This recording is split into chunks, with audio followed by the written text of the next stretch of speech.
sergeant passed away at the hospital about an hour ago. I've been a cop for 41 years, and I never thought I would see the things around the country that would happen. But I've learned it doesn't matter what community you're in. It doesn't matter how safe your community is. It can happen anywhere. An understandably emotional Sheriff Jeff Dean of Thousand Oaks, California, Thursday morning after the mass shooting at the Borderline Bar and Grill that left over a dozen people dead, including a law enforcement officer and the gunman. 28-year-old Marine Corps veteran Ian David Long, who some have suggested might have been suffering from post-traumatic stress disorder, opened fire on the crowd before taking his own life. Another massacre, another soft target. With mounting death tolls around the country, can we feel safe anywhere?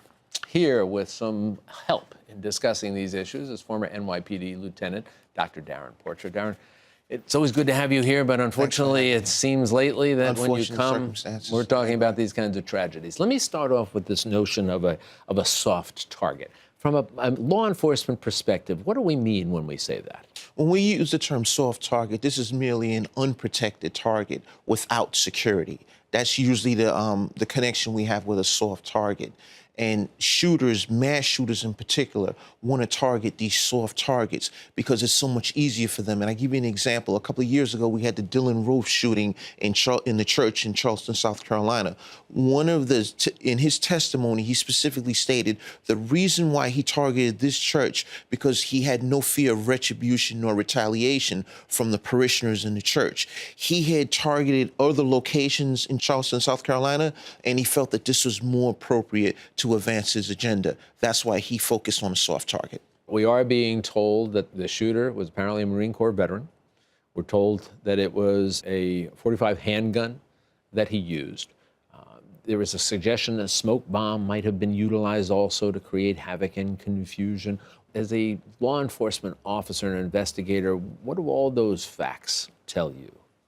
Well, I see a staunch contrast in comparison to several shootings. One, I go back to 2012, the Aurora, Colorado shooting with Mr. Egan Holmes. He used the smoke canisters. This is a sign of a premeditated attack moving forward.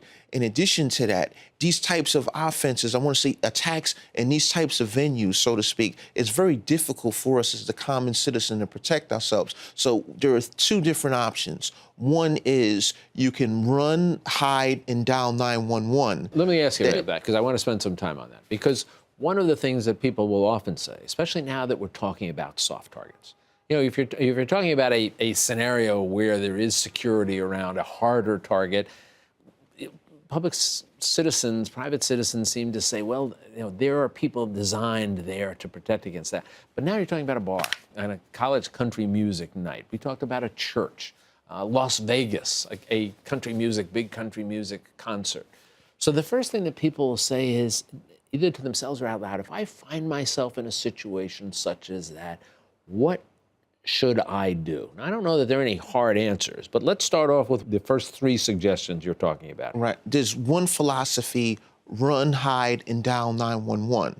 There's a second philosophy is to fight, meaning converge on the gunman.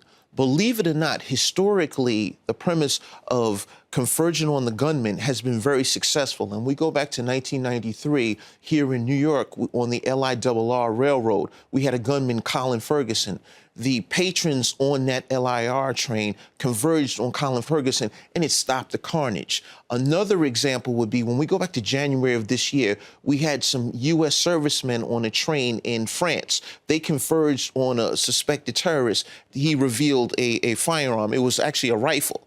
And then the last instance that I can remember is we look at what happened during 9/11. The 9/11 hijackers that were over Pennsylvania. What happens is you drastically reduce the carnage when you approach the shooter directly, as opposed to when you look to run, hide, and dial 911.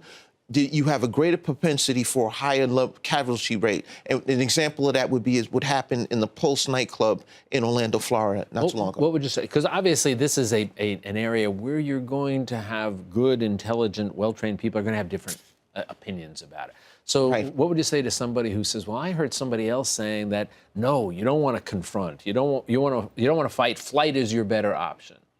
Right. What's the answer to that? It goes back to we have two different options. You can either shelter in place or evacuate, and there's no cookie cutter method that I can place you in. You might be able to find a safe place to shelter in place. If you have a safe place to shelter in, by all means do it. When you're looking to do an evacuation, it needs to be a safe passageway.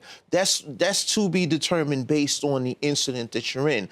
I gave you those two aspects. But if you find you don't have those opportunities, that you have to focus on what you have as opposed to the perfect scenario, whereas you can get away unharmed or you can attack the gunman unharmed. But the truth of the matter is we have successes on both ends, but we've had more success when the public has converged on the gunman as opposed to running, because the carnage goes as you said, each circumstance is different, and you have to try and assess things.